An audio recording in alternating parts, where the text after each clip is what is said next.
Hello बच्चों, मैं आपका विज्ञान शिक्षक कमलेंद्र हूँ। आज हम लोग कक्षा 9 विज्ञान एनसीईआरटी के अध्याय 2 क्या हमारे आसपास के पदार्थ शुद्ध हैं के अभ्यास की प्रश्न संख्या 2, जो कि आपकी किताब में पेज संख्या 31 पर है, के हल को समझने का प्रयास करेंगे। जैसा कि आप देख रहे हैं, प्रश्न संख्या 2 में लिखा है, चाय तैयार करने के लिए आप किन किन चरणों का प्रयोग करेंगे? विलयन, विलायक, विलेय, घुलना, घुलनशील, अघुलनशील, घुलेय जिसे फिल्ट्रेट भी कहते हैं, तथा अवशेष शब्दों का प्रयोग करें। तो हमें चाय तैयार करने की ऐसी विधि चरणवार लिखनी है जिनमें इन दिए गए शब्दों का प्रयोग किया गया हो। इसके लिए मैंने एक विधि यहाँ पर लिखी है, जिसे आप देख रहे होंगे। चाय तैयार करते समय प्रयोग किए जाने वाले विभिन्न चरण, जिसमें चरण 1 में मैंने लिखा है, सबसे पहले चाय बनाने के बर्तन में विलायक के रूप में पानी या जल को उचित मात्रा में लेकर गर्म करते हैं। फिर दूसरे चरण में मैंने लिखा है कि फिर उबलते पानी में चाय पत्ती डालकर मिश्रण को गर्म करते हैं। यहाँ चाय पत्ती विलेय के रूप में है।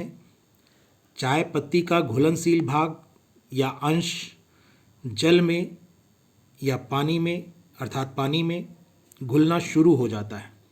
जब भी हम चाय पत्ती को गर्म पानी में उबालते हैं तो ऐसा करने पर चाय पत्ती का जो घुलनशील भाग या अंश होता है वह जल में घुलना शुरू हो जाता है, जिससे चाय पत्ती का रंग पानी में मिलने या घुलने लगता है। तो इस प्रकार चरण 2 को मैंने लिखा है। फिर इसके पश्चात तीसरे चरण में उपरोक्त मिश्रण में विलेय के रूप में चीनी को हम उचित मात्रा में मिलाते हैं, जो पानी में घुलनशील है। आप जानते हैं कि चीनी पानी में घुलनशील होती है। इस प्रकार तीसरा चरण पूरा हो जाता है। चौथे चरण में फिर उपरोक्त मिश्रण को कप में छान लेते हैं, अर्थात फिल्टर कर लेते हैं, और इस प्रकार छलनी या छन्नी में चाय पत्ती का जो बचा हुआ भाग होता है वही अवशेष या रेसिड्यू होता है, और यह चाय पत्ती का जल में अघुलनशील भाग होता है, यह हम जानते हैं, और इसीलिए यह छलनी में ऊपर रह जाता है। इसके अतिरिक्त छना हुआ जो द्रव होता है, जिसे हम चाय कहते हैं, वह हमें विलयन के रूप में प्राप्त होता है, और इसी विलयन को हम घुलेय या फिल्ट्रेट कहते हैं। इसके बाद चरण 5 में हम जिस कप में हमने छना हुआ द्रव प्राप्त किया है उसमें उचित मात्रा में दूध मिलाते हैं, और ऐसा करने पर हमें चाय प्राप्त हो जाती है, अर्थात हमारी चाय तैयार हो जाती है। इस प्रकार यहाँ पर मैंने एक नोट भी लिखा है, जिसके अंतर्गत मैंने ये लिखा है कि चाय बनाते समय पानी में मिलाए जाने वाले विलेय पदार्थों जैसे चाय पत्ती, चीनी व दूध आदि को भिन्न भिन्न या अलग अलग क्रमों में मिलाया जा सकता है।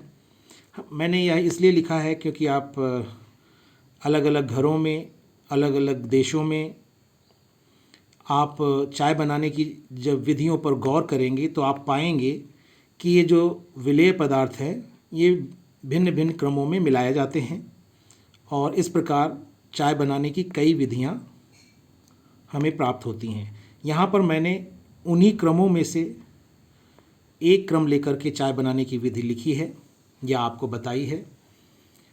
तो इसे आपको ध्यान रखना है। यह कोई एक सर्वमान्य विधि नहीं है, लेकिन जो चाय बनाने की विधि है उनमें से एक विधि यह भी है। तो इसको लेकर के आपको परेशान नहीं होना है कि मेरे घर में तो चाय इस तरह से बनती है और सर ने हमें ऐसे बनाने की विधि पढ़ाई है। इसको लेकर के आपको परेशान नहीं होना है। चाय बनाने की जो विधियां हैं वो कई हैं और उसमें ज़्यादातर बस जो विलेय पदार्थों को मिलाने का क्रम है वही भिन्न भिन्न होता है मुख्य रूप से, और कुछ अलग विलेय पदार्थ भी मिलाए जाते हैं जैसे अदरक है और दालचीनी है या जो कुछ भी कुछ अन्य विलेय पदार्थ भी मिलाकर चाय बनाई जाती है। तो वो थोड़ा विलेय पदार्थ इसमें भिन्न हो सकते हैं। इस प्रकार आपने चाय तैयार करने की जो एक विधि है उसके बारे में जाना। इसमें जो विभिन्न 5 चरण थे उनके बारे में जाना। यहाँ पर मैंने कुछ शब्दों को हाईलाइट किया है, आप देख रहे हैं। ये हाईलाइट इसलिए किया है कि जो हमें चाय तैयार करने की विधि लिखनी थी चरणबद्ध तरीके से, उसमें कुछ दिए हुए शब्दों का प्रयोग करना हमारे लिए आवश्यक था। उन शब्दों को मैंने कहाँ कहाँ प्रयोग किया है उसे मैंने लिखा है और उनकी क्रम संख्या भी लिखी है। जैसे पहले नंबर पे जो विलयन शब्द था उसे मैंने यहाँ प्रयोग किया है। उसके पश्चात दूसरे नंबर पर विलायक शब्द दिया गया था तो उसे मैंने यहाँ प्रयोग किया है। तीसरे नंबर पर विलेय शब्द था उसे मैंने यहाँ प्रयोग किया, इसलिए 3 लिखा हुआ है ऊपर। और चौथे नंबर पर घुलना शब्द का प्रयोग करना था। तो घुलना शब्द का प्रयोग चौथे नंबर पर नहीं करना है, ये क्रम कोई निश्चित नहीं है, लेकिन चौथे नंबर पर आपके प्रश्न में दिया है इसलिए मैंने यहाँ पर 4 नंबर डाला है। तो आपको यह ध्यान रखना है कि जिस प्रश्न में जिस क्रम संख्या पर वह शब्द आया है उसे ही मैंने यहाँ पर लिखा है। इसको लेकर कि ये कोई निश्चित नहीं है कि आप कहाँ प्रयोग करेंगे इस शब्द का, किस क्रम में करेंगे, इससे कोई मतलब नहीं है। केवल प्रश्न में किस क्रम में दिया हुआ है वह शब्द उसे मैंने यहाँ पर लिखा है। ऐसे ही घुलनशील शब्द का प्रयोग करना था जो कि 5वें नंबर पर दिया गया था आपके प्रश्न में। 6ठे नंबर पर अघुलनशील शब्द दिया गया था, उसे मैंने यहाँ प्रयोग किया है। 7वें नंबर पर जो शब्द है वो घुलेय या फिल्ट्रेट है जिसका प्रयोग मैंने यहाँ पर किया है। और 8वें नंबर पर अवशेष शब्द का प्रयोग किया है जो 8वें नंबर पर आपके प्रश्न में दिया गया था उसे यहाँ पर मैंने प्रयोग किया है। इस प्रकार आपने प्रश्न संख्या 2 के अनुसार चाय बनाने की विधि जान ली है। इस वीडियो में बस इतना ही। धन्यवाद।